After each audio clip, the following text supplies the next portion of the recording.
เนาะเนาะท่านผู้ชมหลายๆคนอาจจะงงว่าเป็นอย่างคือมาเล็กอู้ป้าอยู่นี่เนาะเพราะว่าตอนนี้อะไรกำลังกวดเบิงยอดวิวของเพลงที่ว่ามียอดวิวสูงที่สุดในโลกเลยได้เนาะของ YouTube นั่นเองหลายๆคนอาจจะสงสัยมีเพลงไหนแน่มือนี้อะไรจะมารายงานเกี่ยวกับท็อป5เนาะที่ว่ามียอดวิวสูงที่สุดใน YouTube นั่นเองอยากรู้แล้วมันบอกสั้นเฮาไปรับชมกันเลย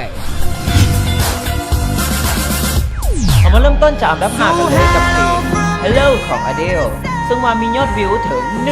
1,582 ล้านวิวและสามารถเว้าได้เลยว่าเป็นเพลงที่ซึ้งที่สุดประจำปี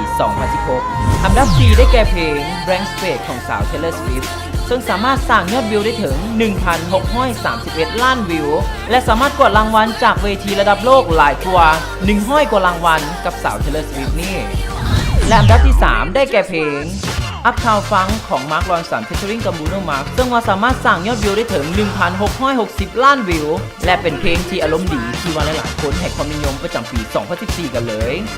และอันดับที่ 2 ได้แก่เพลง See You Again ของ Wiz Khalifa featuring กับ Shari Puth ซึ่งว่าสามารถสร้างยอดวิวได้ถึง 1,800 ล้านวิวและเป็นเพลงที่ว่ามีชื่อเสียงโด่งดังจากฮูกเงาขวัญใจวัยหนุ่มทั่วโลกกันเลยกับฮูกเงา Fast 7และอันดับที่ 1 ได้แก่เพลงกำนำสไตล์ของ Psy PSY จาก YG Entertainment สามารถสร้างยอดวิวได้ถึง 2,590 ล้านวิวและเป็นเพลงทวิตที่สามารถสร้างสถิติของประเทศเกาหลีที่สามารถให้ในเพลงเกาหลีโกอินเตอร์ระดับโลกได้และนั่นก็แม่นอันดับเพลงที่ว่ามียอดวิวสูงที่สุดในโลกเลยนะเนาะขอบอกกันเลยหลายๆคนนี่อาจจะมีการคุ้นเคยกับเพลงแบบว่าที่พวกเขารายงานไปเนาะแต่ว่าตอนนี้อเล็กรู้สึกว่ายังมีบางเพลงที่ว่าอเล็กยังไม่ได้ดาวน์โหลดมาเนาะกันลักษณะว่านำบททันเพลงนี่เนาะเดี๋ยวสิได้ขออนุญาตไปดาวน์โหลดกันก่อนใครที่ว่าอยากแบบว่าฟังแล้วมักเพลงไหนอย่าลืมไปดาวน์โหลดกันได้เด้อ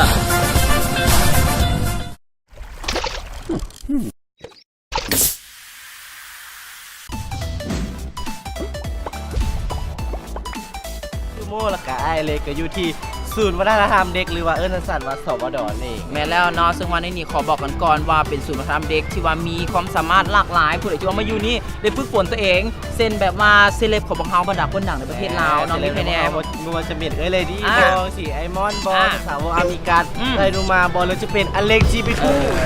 ยังมีอีกหลากหลายบรรดาศิลปินที่ว่าได้มีการฝึกฝนความสามารถอยู่นี่เป็นอย่างหลายๆคนที่สงสัยว่าเป็นอย่างเซเลบคือว่ามาเริ่มจากจุดนี้เอาเป็นว่าตอนนี้จะนำเข้าไปทางในเลยเนาะให้ไปหัวมีอย่างแน่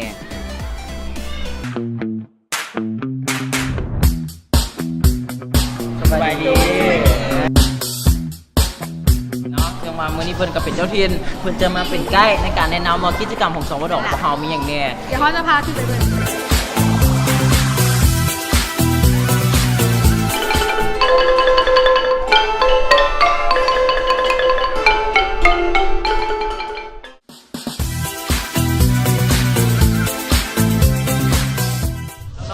ฟ้อนกันอยู่มีทั้งยิงทั้งทรายฟ้อนได้เนาะแล้วเดี๋ยววันนี้สิพาไอ้เล็กไอ้สโมไปเรียนฟ้อนนะไปเรียนฟ้อนลองเบิ่งมาเขาต้องลองให้เบิ่ง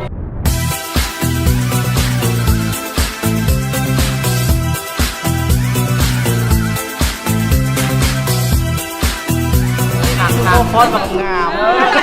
เสื้ออยู่เนาะก็ถือว่าเป็นกิจกรรมที่ว่าเอาไงว่าวัฒนธรรมเราต้องแบบว่าวัยรุ่นเขานี่ต้องใส่ใจกันแน่เพราะตอนนี้พวกเขากับเปิดทับสมัครอาสาแล้วก็สมาชิกอยู่โดยตอนนี้ต้องขอบใจสำหรับน้องแต่และน้องเจนนี่กันก่อนขอบใจเด้อ